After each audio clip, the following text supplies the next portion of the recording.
نحمده ونصلي على رسوله الكريم اما بعد فاعوذ بالله من الشيطان الرجيم بسم الله الرحمن الرحيم رب اشرح لي صدري ويسر لي امري واحلل عقدة من لساني يفقهوا قولي رب زدني علما اللهم فقهنا في الدين اللهم إنا نسألك حبك وحب من يحبك والعمل الذي يبلغنا حبك اللهم ارزقنا إخلاص الہی آمین۔ لیسن نمبر 73 سورۃ المائدہ آیت نمبر 41 سے لے کر 50 تک، 41 سے لے کر 50 تک انشاءاللہ۔ اللہ سبحانہ تعالیٰ فرماتے ہیں یا ایھا الرسول، اے رسول، لا یحزنک، نہ غمگین کرے آپ کو، الذین، وہ لوگ، یسارعون، جو دوڑ دھوپ کرتے ہیں، فی الکفر، کفر میں۔ ویسے تو کسی بھی رسول کو مخاطب کیا جا سکتا ہے، لیکن یہاں پر الرسول آ رہا ہے، اسی لیے مراد رسول اللہ صلی اللہ علیہ وسلم ہے۔ اللہ سبحانہ تعالیٰ فرماتے ہیں اے رسول صلی اللہ علیہ وسلم، آپ ان لوگوں سے غمزدہ نہ ہوں جو کفر میں دوڑ دھوپ کر رہے ہیں۔ نبی اکرم صلی اللہ علیہ وسلم جب مدینہ آئے اور ساتھ ساتھ آپ کے مسلمان بھی جب ہجرت کر کر آئے تو آپ صلی اللہ علیہ وسلم کو اور مسلمانوں کو 4 طرح کے لوگوں سے دکھ پہنچ رہا تھا۔ ایک منافقین، دوسرے یہود، تیسرے مدینہ کے مشرک یا دیگر قبائل کے مشرک، اور چوتھے مکہ کے مشرکین۔ یہ 4 طرح کے لوگ تھے جو رسول اللہ صلی اللہ علیہ وسلم اور مسلمانوں کو تکلیف دے رہے تھے۔ اگر ہم نبی اکرم صلی اللہ علیہ وسلم کی سچویشن جو مکہ میں تھی اس پر غور کریں تو مکہ میں مسلمانوں کو اور رسول اللہ صلی اللہ علیہ وسلم کو دکھ پہنچانے والے اور پریشانی میں مبتلا رکھنے والے صرف اور صرف قریش مکہ تھے، لیکن مدینہ آ کر یہ پریشانی کئی گنا بڑھ گئی۔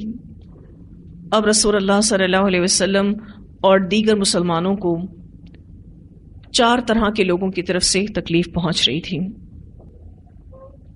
مشرکین مکہ نے فتح مکہ تک، یعنی جب تک مکہ فتح نہیں ہو گیا تب تک اپنی دشمنانہ سرگرمیوں میں کوئی کسر اٹھا نہ رکھی تھی۔ ان کی بہت ساری ایسی سرگرمیاں تھیں جو مسلمانوں کو تکلیف پہنچا رہی تھیں۔ اب اس آیت میں اللہ سبحانہ تعالیٰ نے جن لوگوں کا ذکر کیا ہے اس میں سب سے پہلے من الذین، ان لوگوں میں سے، قالوا، جو کہتے ہیں، آمنا، ہم ایمان لائے، بافواہہم، اپنے منہوں سے، یا اپنے منہ سے یہ کہتے ہیں کہ ہم مسلمان ہیں، اشارہ منافقوں کی طرف ہے۔ ولم، حالانکہ نہیں، تؤمن، ایمان لائے، قلوبہم، ان کے دل، محض زبانی اظہار کرنے والے لیکن ان کے دل مومن نہیں ہے۔ مراد یہاں سے منافقین ہیں۔ وَمِنَ الَّذِينَ هَادُوا، اور ان لوگوں میں سے جو یہودی بن بیٹھے۔ تو اس آیت میں 2 لوگوں کا ذکر ہے، منافقین کا اور یہود کا، لیکن اس کے علاوہ 2 اور طرح کے لوگ تھے جو مسلمانوں کو اور رسول اللہ صلی اللہ علیہ وسلم کو تکلیف پہنچا رہے تھے۔ ایک مشرک قبائل عرب اور چوتھے مشرکین مکہ، ٹھیک ہے؟ لیکن اس آیت میں منافقین اور یہود کا ذکر ہے، اور یہ بھی غور طلب نکتہ ہے کہ منافقین اور یہود کا ایک ساتھ ذکر آیا ہے۔ اس سے کیا پتہ چلتا ہے؟ دونوں کے مقاصد ایک ہی ہیں، اسلام دشمنی۔ یہود اور منافقین کی جو دشمنانہ سرگرمیاں تھیں ان میں مسلمانوں کے دلوں میں طرح طرح کے شکوک پیدا کرنا، یعنی مسلمانوں کے درمیان کنفیوژنز پیدا کرنا، اسی طرح مسلمانوں میں فتنہ کی آگ بھڑکانا، پھر لوگوں کو اسلام لانے سے روکنا، پھر اسی طرح سے مسلمانوں کو اور رسول اللہ صلی اللہ علیہ وسلم کو بدنام کرنا، ان کو گالیاں دینا، پھر جنگ کے وقت بھی مسلمانوں کے خلاف سازشیں کرنا، اور جنگ کے دوران کافروں کا ساتھ دینا. یہ مختلف دشمنانہ سرگرمیاں تھیں جو یہود اور منافقین سر انجام دے رہے تھے. تو رسول اللہ صلی اللہ علیہ وسلم اس بات پر بہت زیادہ غمگین رہتے تھے کہ لوگ کیوں اسلام قبول نہیں کرتے، اور اس پر مزید یہ کہ دشمنیاں بھی کرتے ہیں. رسول اللہ صلی اللہ علیہ وسلم بہت زیادہ پریشان ہو جایا کرتے تھے. آپ صلی اللہ علیہ وسلم بہت زیادہ غمگین ہو جایا کرتے تھے، اور ایسا ہونا بہت نیچرل تھا. تو اللہ تعالیٰ نبی اکرم صلی اللہ علیہ وسلم کو یہاں تسلی دے رہے کہ آپ پریشان نہ ہوں. ان لوگوں کا کفر میں دوڑ دھوپ کرنا جو منافقین میں سے ہیں، جو یہود میں سے ہیں، تو یہاں ایک تو رسول اللہ صلی اللہ علیہ وسلم کو تسلی دی جا رہی ہے کہ آپ کو ان حالات سے پریشان ہونے کی ضرورت نہیں ہے. اللہ سبحانہ تعالیٰ ان سب کے اعمال سے اچھے سے واقف ہے. اللہ ان کو ان کے انجام تک ضرور پہنچائے گا. اور دوسرا یہ کہ رسول اللہ صلی اللہ علیہ وسلم کو منافقین اور یہود کے گھناؤنے کردار سے باخبر کیا جا رہا ہے. تو یہ یہود اور منافقین دونوں ہی عمل کے اعتبار سے ایک ہیں. اب اللہ سبحانہ تعالیٰ فرماتے ہیں سمعون، بہت زیادہ سننے والے ہیں. سمعون کا لفظ جو ہے یہ مبالغے کا صیغہ ہے. سمع ایک معنی سننا، یعنی بہت زیادہ سننے والے ہیں. للکذب جھوٹ کے لیے، بہت زیادہ جھوٹ سننے کے عادی ہیں. اور اس کا دوسرا معنی یہ ہے کان لگانے والے. سماع کا دوسرا معنی بہت زیادہ کان لگانے والے، مراد جاسوسی کرنے والے، سنگن لینے والے. للکذب جھوٹ کے لیے، یعنی جھوٹ کے مقاصد کے لیے یہ جاسوسی کرتے ہیں، یہ سنگن لیتے ہیں.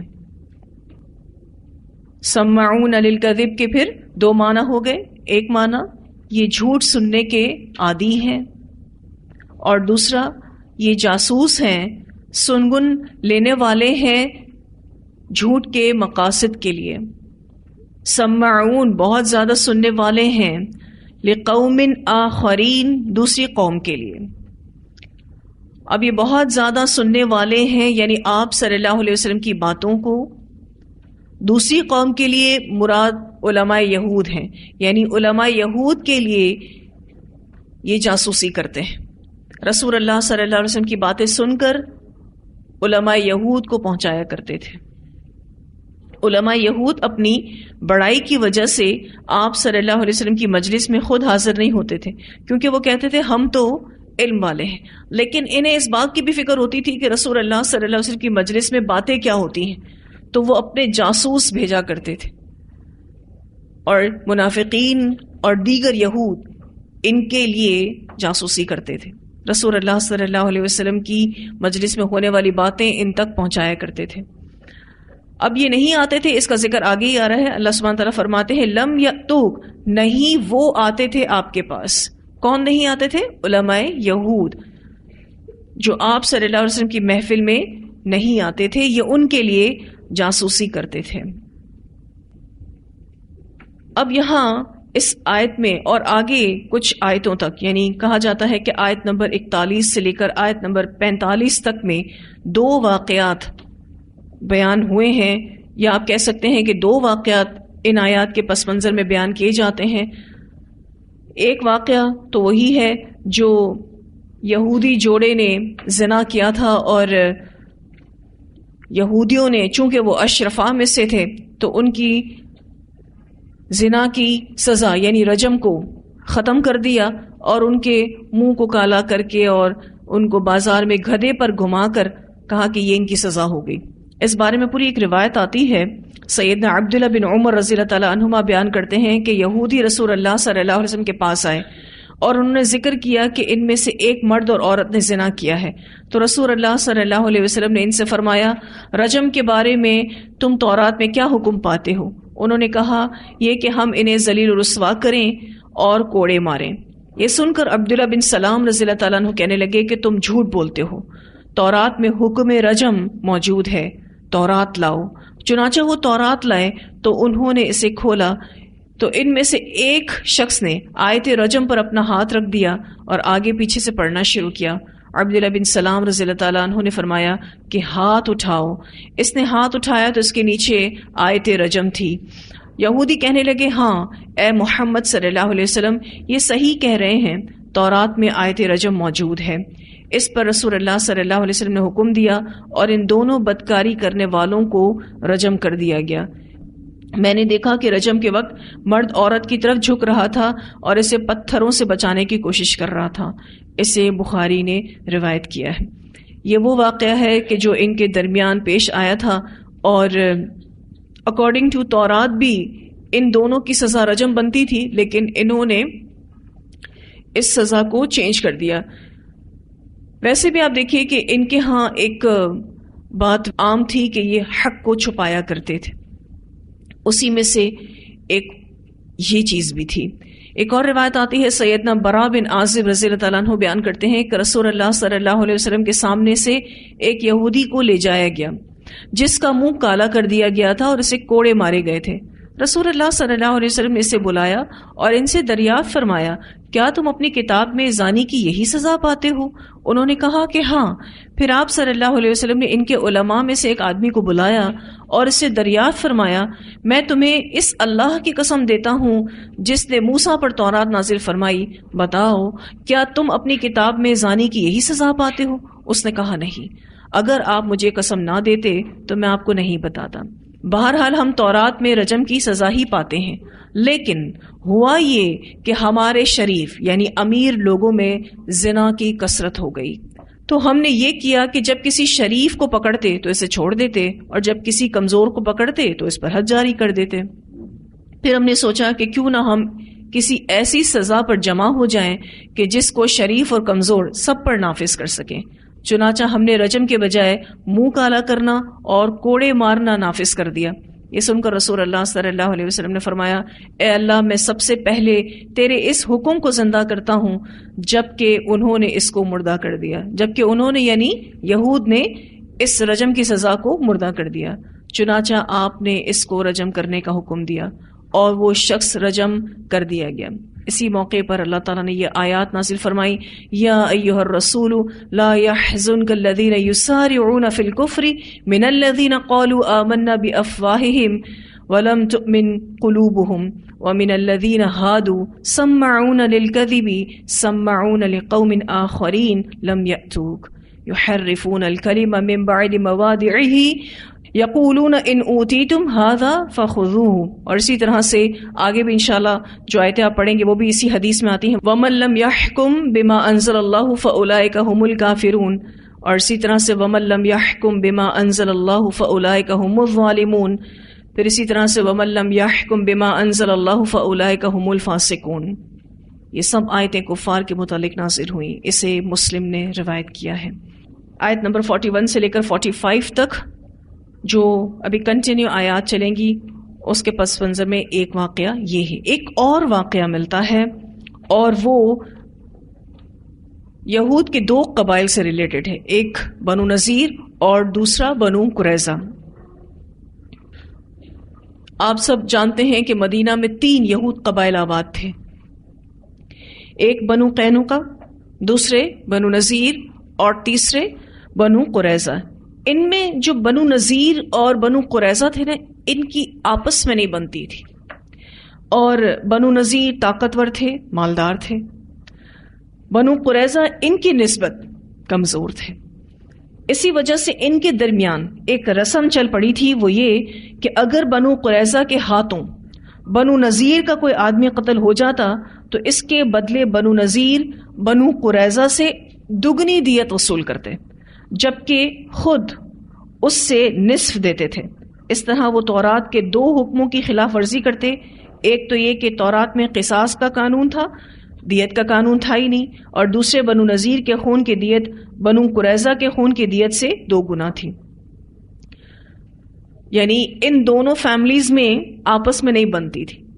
اگر بنو نذیر کا کوئی آدمی بنو قریظہ کا شخص مار دے تو بنو قریظہ کو ڈبل دیت دینی پڑتی تھی۔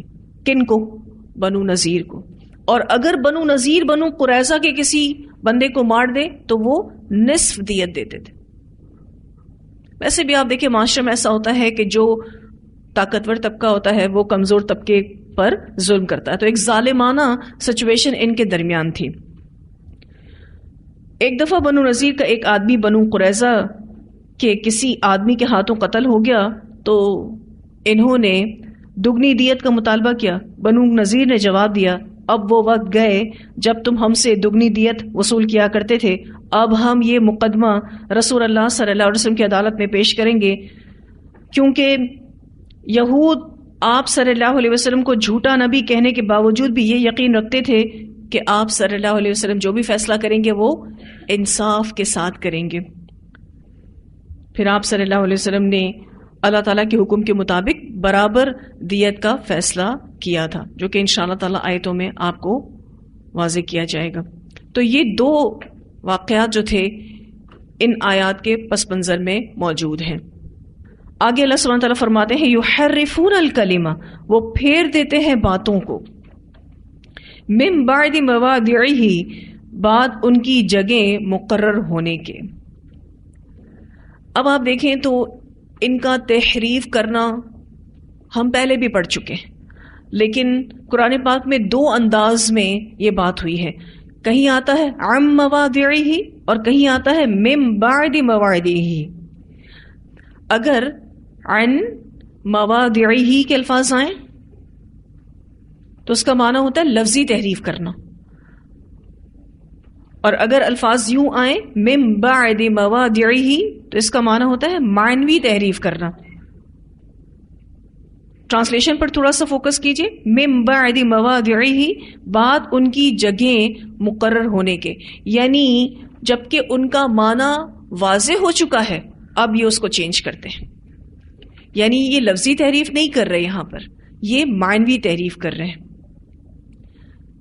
جیسے کہ ہم نے پڑھا کہ یہ رجم کی سزا کو چینج کر گئے، اب آیت تو وہاں موجود تھی رجم کی، کیا چینج کیا انہوں نے؟ صرف معنی مفہوم چینج کیا نا۔ تو یہاں اسی بات کا ذکر ہو رہا ہے۔ اللہ سبحانہ تعالیٰ فرماتے ہیں یحرفون الکلمہ من بعد مواضعہ، وہ پھیر دیتے ہیں باتوں کو بعد ان کی جگہ مقرر ہونے کے، یعنی طے شدہ معنی کو بدل دیتے ہیں، اپنی خواہشات پر مبنی تفسیر کرتے ہیں۔ یقولون، وہ کہتے ہیں، کہنے والے علماء یہود ہیں، ان اوتیتم، اگر دیے جاؤ تم، ھذا، یہ، یعنی مراد یہ حکم، یہ جواب، فخذوہ، تو لے لو اس کو۔ اگر تمہیں تمہاری مرضی کا جواب ملے، تمہاری مرضی کا حکم ملے تو اس کو لے لو۔ وَإِلَّمْ، اور اگر نہ تُؤْتَوْهُ، تم دیے جاؤ اس کو، یعنی اس جواب کو یا اس حکم کو، فَاحْذَرُوا، تو چھوڑ دو اس کو۔ اگر تمہیں تمہاری مرضی کا جواب نہ ملے تو چھوڑ دو، لینے کی ضرورت نہیں ہے۔ اب آپ دیکھیں کہ ایک تو ان کا سب سے بڑا گناہ کیا تھا کہ یہ اسلام کے دشمن تھے۔ دوسرا گناہ، حالانکہ آپ دیکھیں تو یہود میثاق مدینہ میں بندھے ہوئے تھے، جانتے ہیں نا میثاق مدینہ، ایک ایگریمنٹ ہوا تھا جب رسول اللہ صلی اللہ علیہ وسلم مدینہ آئے تھے تو جتنی بھی قومیں وہاں آباد تھی ان کے درمیان ایک ایگریمنٹ ہوا تھا، لیکن اس کے باوجود یہ یہود اسلام دشمنی کرتے تھے۔ ہونا کیا چاہیے تھا کہ یہ اسلام دشمنی نہ کرتے، سکون سے امن کے ساتھ رہتے، لیکن یہ یہود جو تھے اسلام دشمنیاں کر رہے تھے، اور ساتھ ساتھ ان کے منافقین بھی تھے۔ اور منافقین کو اگر آپ یوں کہہ لینا کہ وہ اصلاً یہودی تھے تو کچھ مسئلہ نہیں، کیونکہ دونوں گروہ کے کام ایک جیسے تھے، مقاصد ایک جیسے تھے، وہ خواہ یہود ہوں یا پھر منافق ہوں۔ اب آپ دیکھیں کہ ایک تو ان کی غلطی یہ تھی کہ اسلام سے دشمنی کرتے تھے، اور دوسرا یہ جاسوسی کرتے تھے اپنے علماء کے لیے، اور تیسرا یہ اپنی منمانی تفسیر کرتے تھے، اپنی خواہشات پر مبنی معنی اور مفہوم طے کرتے تھے۔ اور پھر نبی اکرم صلی اللہ علیہ وسلم کے پاس بھی اگر فیصلہ کروانے آ رہے ہیں تو بڑی بدنیتی کے ساتھ، اور وہ بدنیتی کیا تھی؟ اگر ہمیں ہماری مرضی کا جواب ملے گا تو ہم مان لیں گے، اور اگر ہماری مرضی کا جواب نہیں ملے گا تو ہم نہیں مانیں گے۔ اللہ سبحانہ وتعالیٰ فرماتے ہیں وَمَن يُرِدِ اللَّهُ، اور جس سے ارادہ کر لے اللہ تعالیٰ، فِتْنَتَهُ، اس کی آزمائش کا۔ اور فتنہ سے مراد یہاں پر بھٹکانا ہے، گمراہ کرنا ہے، یا عذاب دینا ہے۔ اگر اللہ کسی کو بھٹکانے کا ارادہ کر لے، اللہ کسی کو گمراہ کرنے کا ارادہ کر لے، یا عذاب دینے کا ارادہ کر لے، فلن، تو ہرگز نہیں، تملکا، تم مالک ہو سکتے، لہو، اس کے لیے، من اللہ، اللہ کی طرف سے، شیئن، کچھ بھی۔ پھر تم اللہ سبحانہ تعالی کو روک نہیں سکتے۔ اور اس بات کو اس انداز میں کہا گیا تو ہرگز نہیں تم مالک ہو سکتے اس کے لیے، اللہ کی طرف سے، کسی چیز کے۔ اب سوال یہ پیدا ہوتا ہے کہ اللہ تعالیٰ فتنے میں مبتلا کیوں کرتا ہے؟ کیوں کسی کو بھٹکاتا ہے؟ کیوں کسی کو گمراہ کرتا ہے؟ یا کیوں کسی کو عذاب دے گا؟ وہ اس لیے کہ جو فتنے کی راہیں ڈھونڈے گا تو اللہ تعالیٰ خود اس کے لیے وہ راہیں کھول دیتا ہے۔ جو ہدایت کا متلاشی ہے اللہ اس کو ہدایت دیتا ہے، لیکن جو فتنہ تلاش کرتا ہے تو اللہ تعالیٰ اس کے لیے فتنے کی راہیں آسان کر دیتا ہے۔ تو اللہ تعالیٰ کے ارادے کو کوئی بھی چینج نہیں کر سکتا، وہ اس لیے کیونکہ اس کا ہر ارادہ حکمت پر مبنی ہوتا ہے۔ اللہ سبحانہ تعالیٰ کے دو طرح کے ارادے ہوتے ہیں، ایک شرعیہ، ٹھیک ہے، جس میں اللہ تعالیٰ شریعت کا کوئی حکم دیتا ہے، اور ایک ہے کونیہ، حکم کونیہ۔ اللہ تعالیٰ کا کسی اور چیز کا ارادہ بھی ہو سکتا ہے جو اللہ کو پسند ہو، اور ہو سکتا ہے وہ اللہ کو ناپسند ہو، لیکن اللہ سبحانہ تعالیٰ کے ارادے کو چینج نہیں کیا جا سکتا، کیونکہ اس کے ہر ارادے میں حکمت چھپی ہوتی ہے، اس کا ہر ارادہ حکمت پر مبنی ہوتا ہے۔ پھر اللہ سبحانہ تعالیٰ فرماتے ہیں اولئک، یہی لوگ، الذین، وہ لوگ ہیں، لم، نہیں، یرید اللہ، ارادہ رکھتا اللہ، ان یطہر قلوبہم، یہ کہ پاک کرے ان کے دلوں کو، پاک کرے کفر سے، شرک سے، شک سے، ان کے دلوں کو، مراد یہود اور منافقین کے دلوں کو۔ اللہ سبحانہ تعالیٰ ایسے لوگوں کے دلوں کو پاک نہیں کرتا۔ لہم فی الدنیا خزی، ان کے لیے دنیا میں رسوائی ہے، ولہم، اور ان کے لیے فی الآخرۃ، آخرت میں، عذاب عظیم، عذاب ہے بہت بڑا۔ ایسے لوگوں کو دنیا میں بھی رسوائی دیکھنی ہوگی، اور آخرت میں ان کے لیے عذاب عظیم تیار ہے۔ اللہ ایسے لوگوں کے دلوں کو پاک نہیں کرتا۔ اس کی وجہ یہ ہے کہ وہ ایمان نہیں لاتے، ان کے اعمال درست نہیں ہیں۔ اور آپ دیکھیے کہ اس آیت سے ایک اور سبق یہ ملتا ہے کہ دنیا اور آخرت کی رسوائی دلوں کے بگاڑ کی وجہ سے ہے۔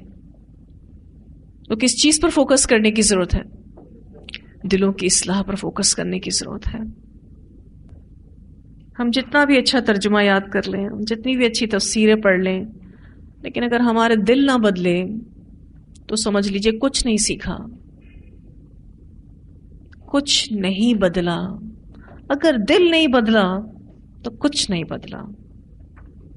علماء یہود بھی علماء تھے، علم تو ان کے پاس بھی بہت تھا، پر عمل نہیں تھا۔ آج مسلمانوں کا بھی یہی حال ہے. علم تو بہت ہے سب کے پاس، لیکن عمل کا فقدان ہے. اور جو اس طرح سے قرآن بھی پڑھ لے تو اس کا دل بھی اللہ پاک نہیں کرے گا. یعنی اصلاح کی نیت سے قرآن نہیں پڑھ رہا، اپنے آپ کو بدلنے کی نیت سے قرآن نہیں پڑھ رہا، تو پھر اللہ اس کا دل پاک نہیں کرے گا. ایسے شخص کو دنیا میں بھی رسوائی دیکھنی پڑے گی، اور کل قیامت کے دن بہت بڑا عذاب اس کا انتظار کر رہا ہے. تو جس چیز پر سب سے زیادہ فوکس کرنے کی ضرورت ہے وہ یہ کہ اپنے دلوں کی اصلاح کرنی ہے، اپنے عمل کو بدلنا ہے. علم زیادہ ہو دل نہ بدلے تو کوئی فائدہ نہیں ہے. اب سوال ہی پیدا ہوتا ہے کہ دنیا میں رسوائی کیا ہوئی. آپ انشاءاللہ سورہ توبہ میں پڑھیں گے منافقوں کا وہ حال اللہ تعالیٰ نے کھولا ہے، وہ رسوائی کی ہے. اور یہ کہ منافقین کے نام بھی نبی اکرم صلی اللہ علیہ وسلم کو اللہ تعالیٰ نے بتا دیے. یہ دنیاوی رسوائی ہے.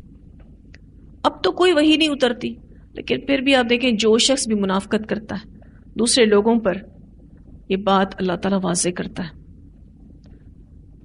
کہ فلاں شخص منافقت کر رہا ہے یا فلاں منافق ہے. تو خلاصہ کلام یہ ہے کہ اپنے اعمال کی طرف سخت نگاہ رکھنی ہے اور اپنے دل کی اصلاح کو لازم کرنا ہے انشاءاللہ. آگے اللہ سبحانہ تعالیٰ فرماتے ہیں سماعون، بہت زیادہ سننے والے ہیں. سماعون جیسا کہ میں نے آپ سے ذکر کیا کہ مبالغے کا صیغہ ہے، فاعل کے وزن پر ہے. سماعون بہت زیادہ سننے والے ہیں، للکذب، جھوٹ کو. دوبارہ سے ان کی اس عادت کو بیان کیا جا رہا ہے کہ یہ جھوٹ کو بہت زیادہ سننے والے ہیں، جھوٹ سننے کے عادی ہیں. اور اسی طرح سے دوسرا معنی اس کا یہ ہے کہ یہ جاسوس ہیں، سنگن لیتے ہیں، جھوٹ کے لیے منصوبہ بندی کرتے ہیں. تو دوبارہ آنا تاکید کے لیے ہے کہ ان کی عادت کتنی زیادہ پختہ ہے. اللہ سبحانہ تعالیٰ نے دوبارہ دہرا کے بتایا کہ سماعون للکذب، بہت زیادہ سننے والے ہیں جھوٹ کو. اکالون، بہت زیادہ کھانے والے ہیں. اکالون بھی مبالغے کا صیغہ ہے. للسحت، حرام کو. للسحت جو ہے وہ چھلکا جسے جڑ سے اکھاڑ لیا جائے. مراد ہر وہ روزی جس میں سے برکت اور سعادت مٹ جائے اور اس کا اظہار انسان عیب سمجھتا ہے، اس لیے سب سے اس کو چھپا کر رکھتا ہے. مراد حرام کمائی ہے، وہ کام جس سے دین کی جڑ کٹ جائے. معنی کو تھوڑا سا اور وسیع کریں گے کہ اس سے مراد وہ کام جس سے دین کی جڑ کٹ جائے. اور اس میں بہت ساری مثالیں ہم لے سکتے ہیں، جیسے رشوت، بدکاری کی اجرت، کتوں کی خرید و فروخت، اسی طرح سے شراب کی خرید و فروخت، چوری کرنا، خیانت کرنا، یہ سب سحت میں شامل ہے. اللہ سبحانہ تعالیٰ فرماتے ہیں یہ منافقین اور یہود اکالون للسحت، بہت زیادہ کھانے والے ہیں حرام کو. جہاں یہ بہت زیادہ جھوٹ کو سننے والے ہیں، جھوٹ سننے کے بہت زیادہ عادی ہیں، جھوٹ کے لیے منصوبہ بندی کرنے والے ہیں، جاسوسی کرنے والے ہیں، وہاں یہ بہت زیادہ حرام بھی کھاتے ہیں.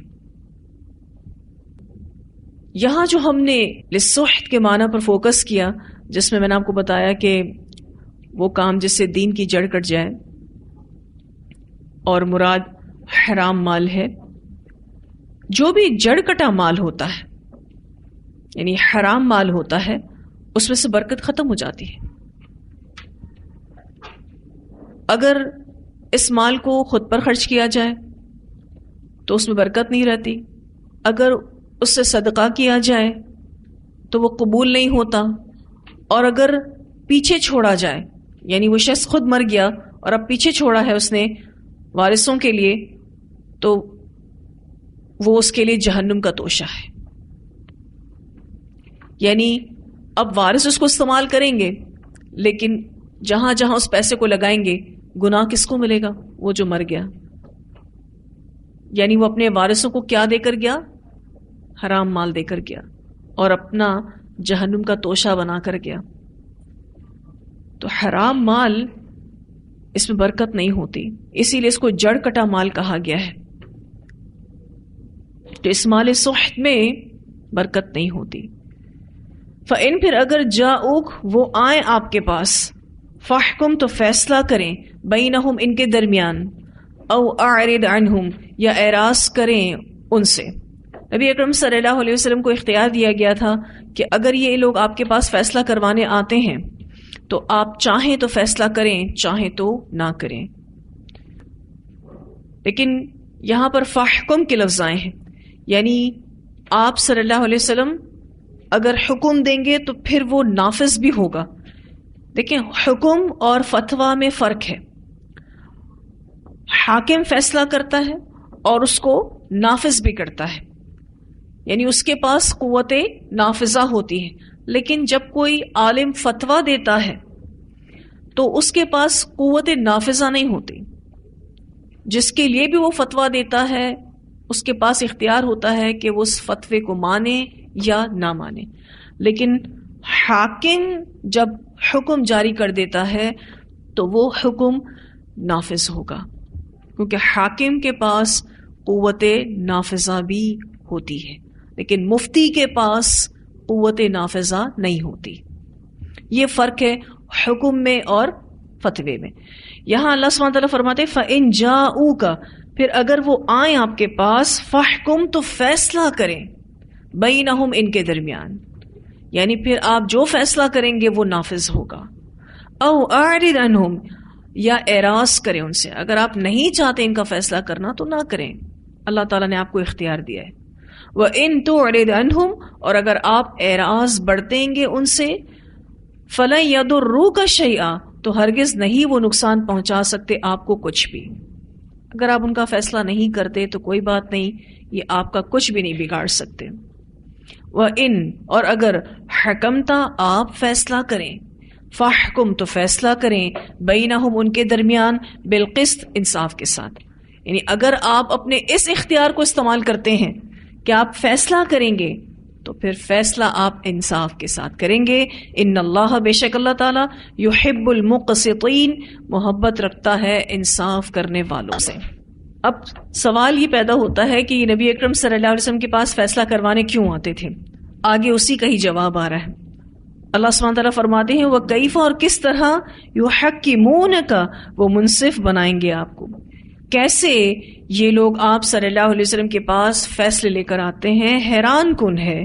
وَعِندَهُمْ حالانکہ ان کے پاس التورات تورات ہے، حالانکہ خود ان کے پاس تورات ہے. فیہا اس میں حکم اللہ اللہ کا حکم ہے، یعنی اس میں اللہ کا حکم موجود ہے. اور جیسا کہ میں نے آپ سے ذکر کیا کہ اس کے پس منظر میں وہ رجم والا واقعہ ہے، تو رجم کا حکم تو تورات میں موجود تھا. پھر یہ کیسے آپ صلی اللہ علیہ وسلم کے پاس فیصلہ کروانے آتے ہیں؟ اللہ سبحانہ تعالیٰ جو یہاں تعجب کا اظہار کر رہے ہیں اس کی ایک وجہ تو یہ ہے کہ یہ یہود نبی اکرم صلی اللہ علیہ وسلم کو جھوٹا نبی سمجھتے تھے، اسی طرح سے منافقین بھی. تو پھر یہ رسول اللہ صلی اللہ علیہ وسلم کے پاس فیصلہ کیسے لا سکتے ہیں؟ اور دوسری طرف ان کے پاس تورات موجود ہے، اس تورات میں اللہ کا حکم موجود ہے، لیکن یہ تورات کا بھی حکم نہیں مانتے، اور آپ صلی اللہ علیہ وسلم کے پاس فیصلہ کروانے آتے ہیں. اللہ سبحانہ تعالیٰ فرماتے ہیں ثم یتولون پھر وہ منہ موڑ جاتے ہیں، من بعد ذلک اس کے بعد، وما اولئک اور نہیں یہ لوگ بالمؤمنین ایمان لانے والے ہیں. یہ لوگ بالکل بھی ایمان والے نہیں ہیں. میں نے آپ کو ایک اصول بتایا تھا کہ اگر جملہ اسمیہ کو نافیہ بنانا ہو اور یہ جملہ اسمیہ ہی ہے کیونکہ یہ اولائکا اسم اشارہ سے شروع ہو رہا ہے، تو اس سے پہلے ما لگایا جاتا ہے. اور اگر اس جملہ اسمیہ کو نافیہ بنانے کے بعد اس میں شدت پیدا کرنی ہو تو با کی اٹیچمنٹ آتی ہے.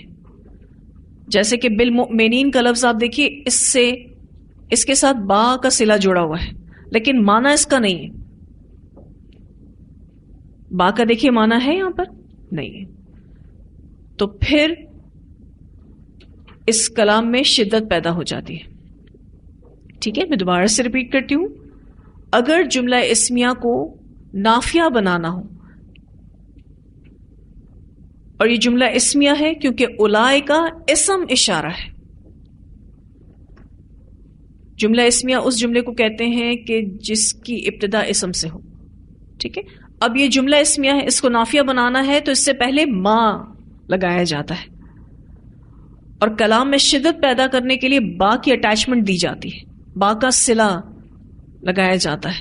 اور بالمؤمنین کے ساتھ آپ دیکھیے با کی اٹیچمنٹ ہے جس کا معنی نہیں کیا جاتا. وما اولئک بالمؤمنین، اور نہیں ہیں یہ لوگ ایمان لانے والے، یعنی یہ لوگ بالکل بھی ایمان لانے والے نہیں ہیں، یہ کبھی بھی ایمان نہیں لائیں گے.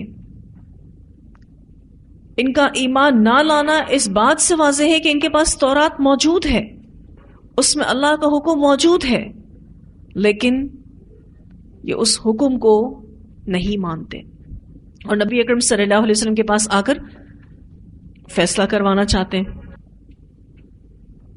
اس کے علاوہ یہ آپ صلی اللہ علیہ وسلم کو جھوٹا کہتے ہیں، لیکن پھر بھی آ کے نبی اکرم صلی اللہ علیہ وسلم کے پاس فیصلہ کروانے آتے ہیں. یہ ساری باتیں ان کے بے ایمان ہونے کی دلیل ہیں. اتنی آیات کی تلاوت سنتے ہیں، پھر انشاءاللہ آگے پڑھتے ہیں. یا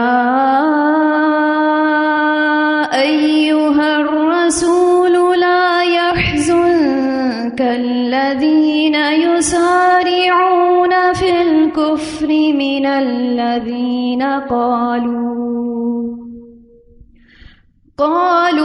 قالوا آمنا بأفواههم ولم تؤمن قلوبهم ومن الذين هادوا سماعون للكذب سماعون لقوم آخرين لم يأتوك يحرفون الكلم من بعد مواضعه يقولون إن أوتيتم هذا فخذوه يقولون إن أوتيتم هذا فخذوه وإن لم تؤتوه فاحذروا ومن يرد الله فتنته فلن تملك له من الله شيئا أولئك الذين لم يرد الله أن يطهر قلوبهم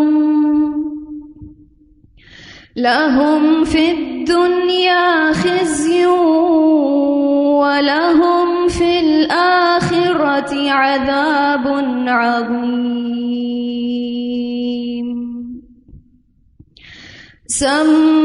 سماعون للكذب أكالون للسحت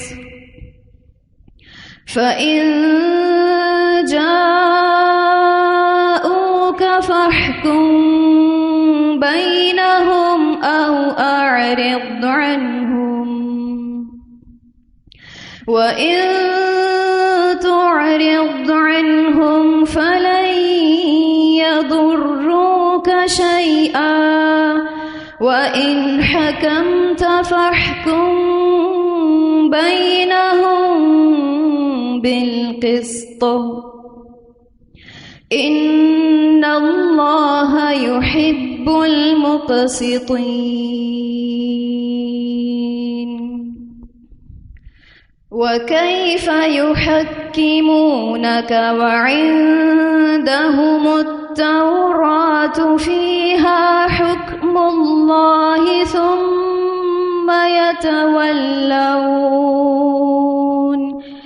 ثم يتولون من بعد ذلك وما أولئك بالمؤمنين.